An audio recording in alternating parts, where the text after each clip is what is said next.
और इसी बीच बड़ी खबर मिल रही है, कैबिनेट मंत्री मदन कौशिक क्वारंटाइन किए जा सकते हैं।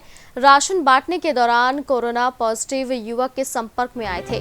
कार्यक्रम में उनके अलावा कई गणमान्य लोग भी शामिल। मंगलवार को मदन कौशिक ने मुख्यमंत्री समेत तमाम अधिकारियों से मुलाकात भी की थी। स्वास्थ्य विभाग की जो भी सलाह या निर्देश होगा उसका पालन किया जाएगा, ऐसा मदन कौशिक कहते हुए नजर आ रहे हैं। तो बड़ी जानकारी इस वक्त की, कैबिनेट मंत्री मदन कौशिक क्वारंटाइन किए जाएंगे और उनका सैंपल भी लिया जाएगा, क्योंकि राशन बांटने के दौरान वो कोरोना पॉजिटिव युवक के संपर्क में आ गए थे, जिसके बाद से ही लगातार जांच की जा रही है कि उनके संपर्क में कौन कौन आया है या वो किस किस के संपर्क में आएंगे। उसकी सूची तैयार की जा रही है। उन सभी को होम क्वारंटाइन किया जाएगा। साथ ही साथ जरूरत पड़ने पर सैंपल्स भी लिए जा सकते हैं। तो बड़ी जानकारी इस वक्त की। कार्यक्रम में उनके अलावा कई गणमान्य लोग भी शामिल हुए थे। कैबिनेट मंत्री मदन कौशिक क्वारंटाइन किए जाएंगे। जहां तक लग रहा है कि अस्पताल में नहीं, घर पर ही क्वारंटाइन किए जाएंगे और अगर जरूरत पड़ती है तो उनका सैंपल भी जांच के लिए भेजा जाएगा। तो राशन बांटने के दौरान कोरोना पॉजिटिव युवक के संपर्क में आ गए, जिसके बाद अब ऐसा लग रहा है कि उन्हें होम क्वारंटाइन किया जाएगा। हालांकि अभी तक इस बात की जानकारी नहीं मिली है कि उनका सैंपल लिया जाएगा या नहीं। तो जितने भी लोग उनके संपर्क में आए हैं उनकी एक लिस्ट तैयार की जा रही है। उन सभी को होम क्वारंटाइन किया जाएगा।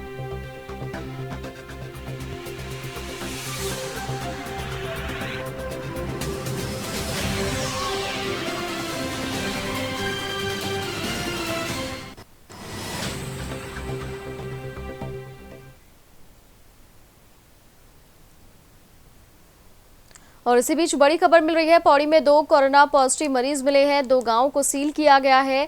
कोरोना से एक युवक की मौत हो चुकी है। बड़ी खबर इस वक्त की, आपको बता दें कि जनपद पौड़ी में विधानसभा चौबटखाला के अंतर्गत विकासखंड एकेश्वर का गांव सील कर दिया गया है और इसे कंटेनमेंट जोन घोषित किया गया है।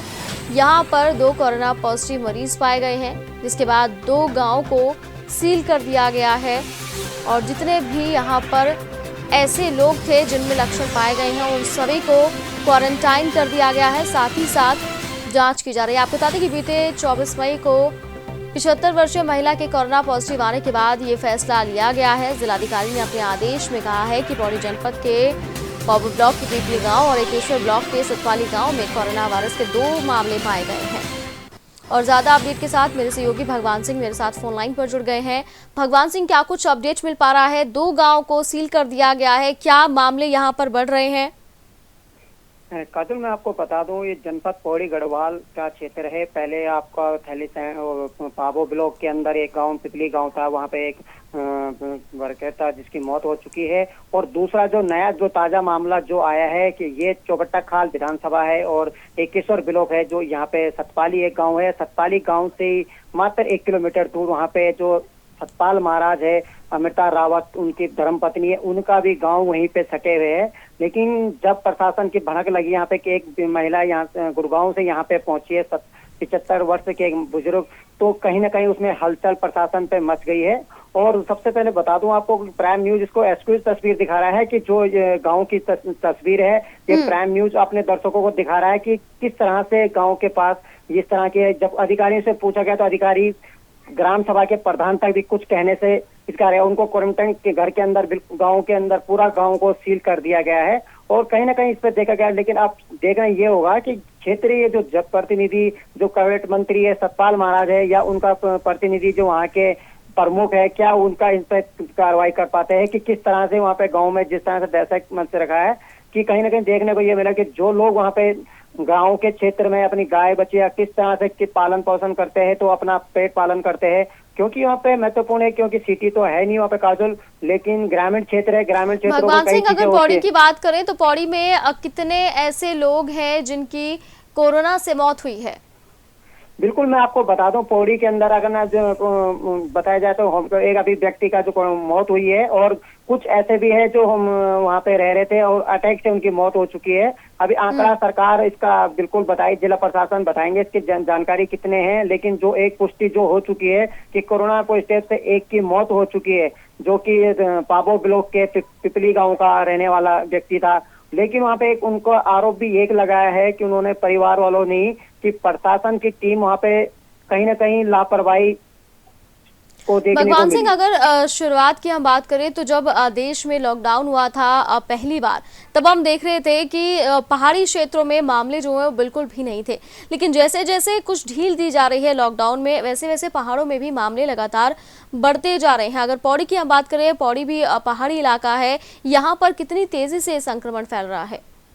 बिल्कुल काजल, मैं आपको बता दूं, पौड़ी जनपद एक ऐसा जिला है कि जो गढ़वाल मंडल का मुख्यालय है। गढ़वाल मुख्यालय में क्योंकि उत्तराखंड के जो लोग बाहर फंसे हुए थे, अभी आप देख रहे होंगे हाल ही में तमाम सब जगह से लोग अपने घर वापसी आ रहे हैं और सोशल मीडिया पर अपनी वीडियो वो अपलोड कर रहे हैं कि देख रहे हैं कि कहीं जगह ऐसे ऐसे जो घर कभी नहीं खुला था उन घरों को खोल रहे हैं।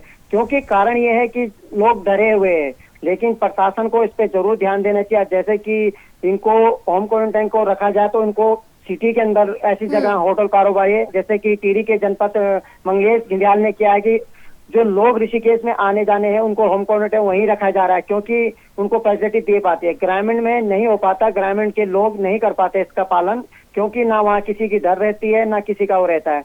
लेकिन सिटी के अंदर अगर रहते हैं तो उनको कहीं ना कहीं यहाँ पे जो लोग बाहर से प्रवासी आते हैं घर वापसी, उनको इसका फायदा मिल पाएगा। काजल, बिल्कुल, बहुत शुक्रिया भगवान सिंह तमाम जानकारी पहुंचाने के लिए। तो पौड़ी में 2 कोरोना पॉजिटिव मरीज पाए गए हैं, 2 गांव को सील कर दिया गया। अब तक एक व्यक्ति की यहां पर मौत हो चुकी है।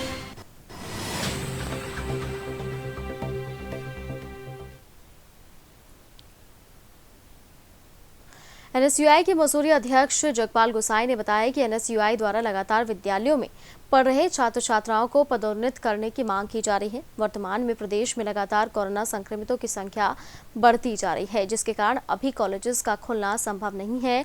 विश्वविद्यालयों में पढ़ने वाले कई छात्र दुर्गम क्षेत्रों और कई अन्य राज्यों से भी आते हैं। अगर परीक्षा करवाई जाती है तो इससे छात्रों को भी बेवजह संक्रमण का सामना करना पड़ सकता है।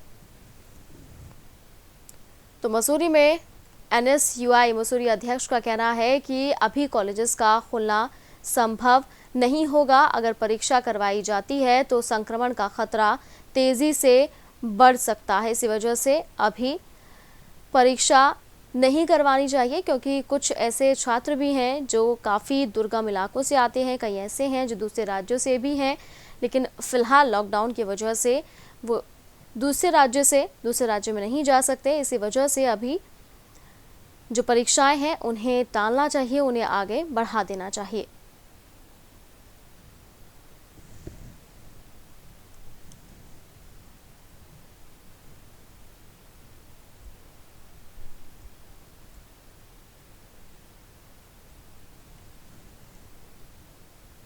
तो मसूरी की तस्वीरें आप देख रहे हैं, जहाँ एक तरफ लॉकडाउन लगातार बढ़ता जा रहा है, दूसरी तरफ छूट भी दी जा रही है, लेकिन ऐसे में परीक्षाएं करवाना कितना सही है ये देखने वाली बात है।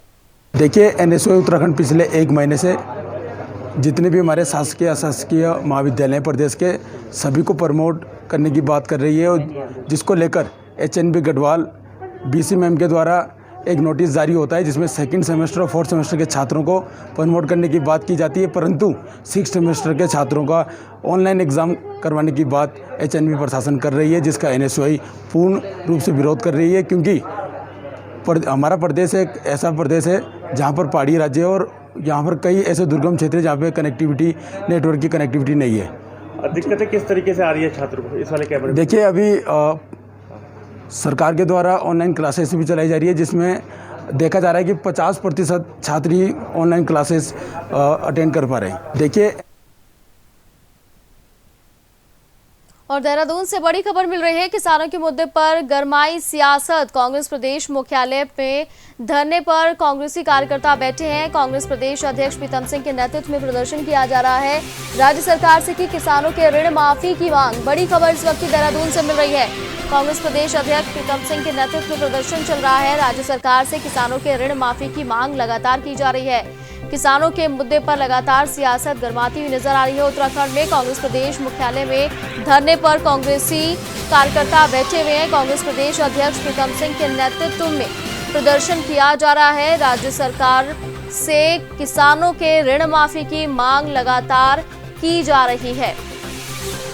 आपको बता दें कि कांग्रेस लगातार राज्य सरकार को घेरती हुई नजर आ रही है। किसानों के मुद्दे को लेकर, चाहे दूसरी चीजों को लेकर हो, प्रवासी मजदूरों का आना हो, जो दूसरे लोग जो आ रहे हैं उत्तराखंड में, ये सब बातें हो, इनको लेकर कांग्रेस पूरी तरह से सरकार को घेरती हुई दिखाई दे रही है। और एक बार फिर से राज्य सरकार से किसानों के ऋण माफी की मांग लगातार की जा रही है। ज्यादा अपडेट के साथ मेरे सहयोगी सुनील राज मेरे साथ फोन लाइन पर जुड़ गए हैं। सुनील राज, कांग्रेस प्रदेश अध्यक्ष प्रीतम सिंह के नेतृत्व में प्रदर्शन चल रहा है, क्या कुछ कहा जा रहा है उनकी तरफ से? लगातार हम देख रहे हैं कि कांग्रेस की तरफ से राज्य सरकार को घेरा जा रहा है। जी, मैं आपको बता दूं कि आज किसानों को लेकर कांग्रेस ने सरकार पर निशाना साधा है और साफ तौर पर ये कहा है कि किसानों की ऊपर जो ऋण है सरकार उसको माफ कर दिया जाए। वहीं दूसरी तरफ उन्होंने साफ तौर पर ये भी कहा है कि जो प्रवासी बाहर से आए हैं उनके खाते में तत्काल 10,000 रुपए डाल दिया जाए और 6 महीने तक 7,500 दिया जाए। तो कहीं न कहीं जिस तरह से कोरोना वायरस अपने पांव पसारते जा रहा है प्रदेश में, उसको लेकर कांग्रेस भी लगातार सरकार को चेता रही है और सुझाव भी दे रही है। इसी कड़ी में तमाम लोग कांग्रेस जन प्रदेश अध्यक्ष प्रीतम सिंह के नेतृत्व में मौजूद रहे और लगातार इस बात को लेकर उन्होंने साफ तौर पर ये कहा है कि जिस तरह से प्रवासी मजदूर यहाँ पर आए हैं और उनके खातों में तत्काल प्रभाव से 10,000 रुपए दे दिए जाएं ताकि वो अपना गुजर बसर कर सके। सुनील, कांग्रेस प्रदेश अध्यक्ष प्रीतम सिंह की तरफ से क्या कुछ कहा जा रहा है, क्योंकि उनके नेतृत्व में ही ये प्रदर्शन चल रहा है प्रदेश में? जी, साफ तौर पर उन्होंने ये भी कहा है कि जिस तरह से अव्यवस्थाओं का अंबार है क्वारंटाइन सेंटर पे, वहां पर बिजली नहीं है, पानी नहीं है, उसको लेकर भी सरकार को उन्होंने चेताया और साफ तौर पर यह कहा है कि जो अव्यवस्था है उसको तत्काल ठीक कर दिया जाए। दूसरी तरफ उन्होंने साफ तौर पर यह भी कहा है कि बड़ा संदेश देने की कोशिश की जा रही है कि बदले की भावना से जो कांग्रेस के नेता हैं उनके ऊपर मुकदमे किए जा रहे हैं, जबकि जो भाजपा के नेता हैं उनके ऊपर कोई मुकदमे दर्ज नहीं किए जा रहे हैं जब वो ये क्वारंटीन का उल्लंघन कर रहे हैं। तो कहीं ना कहीं इस तरह बिल्कुल सुनील, कांग्रेस की तरफ से तो लगातार मांग की जा रही है किसानों को लेकर। इस जिस तरह से प्रदर्शन चल रहा है, तो ऐसे में किसानों से क्या आपकी बात हो पाई है? किसानों की तरफ से क्या कुछ कहा जा रहा है? जाहिर तौर पर किसानों का साफ तौर पर ये कहना है कि जिस तरह से कोरोना अवधि में उनको नुकसान पहुंचा है, चाहे वो बीज की खरीद को लेकर हो या बेमौसम बरसात हो या ओलावृष्टि से जो क्षति पहुंची हो, उससे कहीं ना कहीं उनके जो कृषि उत्पाद हैं उसको नुकसान पहुंचा है। तो सरकार को कहीं ना कहीं उस विषय में भी सोचना चाहिए, ये उनका कहना था। और साफ तौर पर उन्होंने ये कहा है कि जो ऋण है किसानों के ऊपर उसको माफ कर दिया जाए। बिल्कुल, तो बहुत शुक्रिया सुनील तमाम जानकारी पहुंचाने के लिए।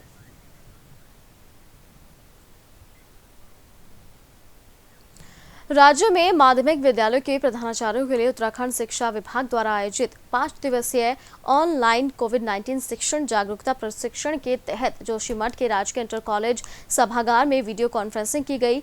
जोशीमठ के जनप्रतिनिधि, पूर्व नगर पालिका चेयरमैन और बीजेपी के वरिष्ठ नेता ने शिक्षा मंत्री से राजीव आवासीय नवोदय विद्यालय को ग्रामीण क्षेत्र में खोलने की मांग की है। साथ ही उत्तराखंड बोर्ड के बाकी बचे हुए पेपरों के लिए जोशीमठ इंटर कॉलेज को परीक्षा केंद्र बनाए जाने की भी मांग की है।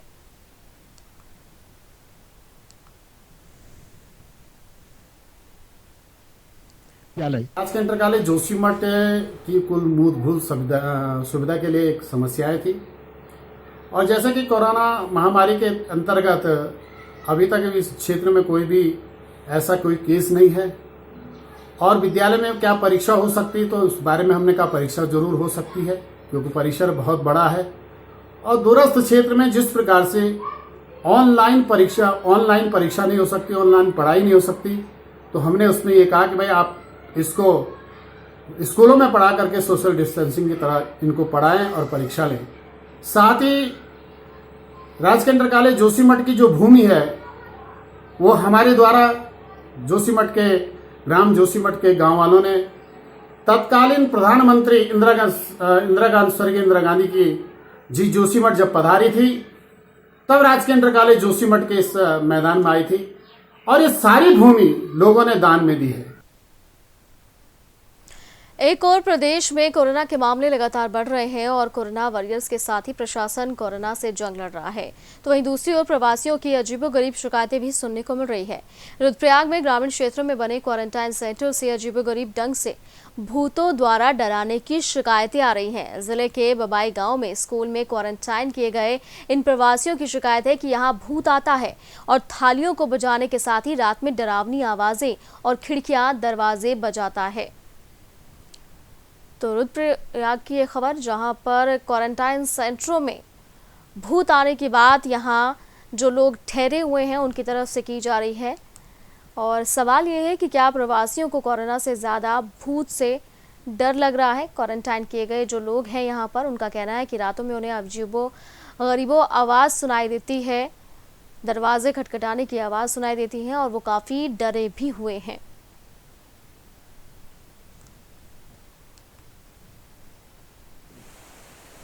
क्वारंटाइन सेंटरों से वास्तव में इस तरह की शिकायतें आ रही हैं कि कुछ लोग ऐसी आशंका जता रहे हैं कि जैसे भूत प्रेतों की बात करना या अफवाहों की बात करना, और मुझे लगता है कि ये स्वाभाविक है क्योंकि जो हमारे प्रवासी साथी क्वारंटाइन जो हाइब्रिड क्वारंटाइन सेंटर हैं जिनमें रह रहे हैं वो अधिकांशतः स्कूल हैं और स्कूल पहले से भी बहुत गांव से बहुत दूर बने हुए हैं।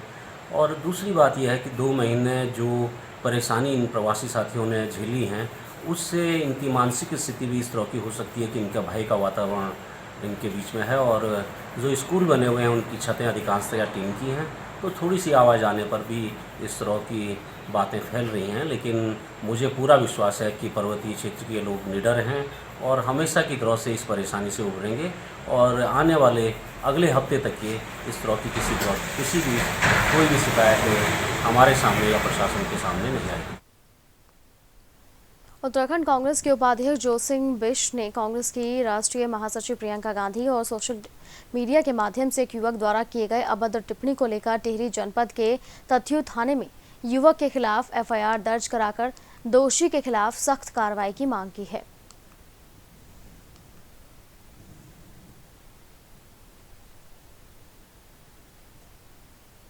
एक विकृत मानसिकता के व्यक्ति ने अपने फेसबुक अकाउंट, जिस अकाउंट का नाम है लेखवार, कांग्रेस के पूर्व राष्ट्रीय अध्यक्ष राहुल गांधी जी और कांग्रेस की राष्ट्रीय महासचिव प्रियंका गांधी जी के खिलाफ अनाप शनाप शब्दों का, अभद्र शब्दों का इस्तेमाल करके उनकी मानहानि करने का काम किया। मैंने अपने कांग्रेस के साथियों के साथ थाना थत्यूड़ में उस व्यक्ति के खिलाफ एक प्राथमिकी दर्ज कराई है और मैंने उस प्राथमिक में मांग की है कि जो इस ढंग से राष्ट्रीय नेताओं के खिलाफ या किसी के भी खिलाफ सोशल मीडिया पर अभद्र शब्दों का इस्तेमाल करते हैं, उनको अपमानित करने का काम करते हैं, उनकी मानहानि करते हैं, उनको तुरंत, ऐसे व्यक्ति को तुरंत गिरफ्तार किया जाए और उसके खिलाफ जो सुसंगत धाराएं बनती हैं उसमें कानूनी कार्रवाई करके दंडित किया जाए। हरिद्वार के श्यामपुर थाना क्षेत्र स्थित नमामि गंगे घाट पर लगी संत रविदास की मूर्ति खंडित होने से विवाद हो गया। सूचना मिलते ही ज्वालापुर विधानसभा से बीजेपी विधायक सुरेश राठौर मौके पर पहुंचे और मूर्ति को दोबारा स्थापित किया। सुरेश राठौर ने पुलिस से सख्त कार्रवाई करने की मांग की है। दरअसल नमामि गंगे घाट पर बीजेपी विधायक सुरेश राठौर ने संत रविदास की मूर्ति स्थापित की थी। बीती रात कुछ शरारती तत्वों द्वारा इस मूर्ति को उठाकर गंगा में फेंक दिया गया, जिसके बाद वहां पर बवाल हो गया। जिसके बाद शरारती तत्वों ने बताया जा रहा है कि मूर्ति खंडित की है। बीजेपी विधायक वहां पहुंचे और मूर्ति की स्थापना दोबारा से कराई गई।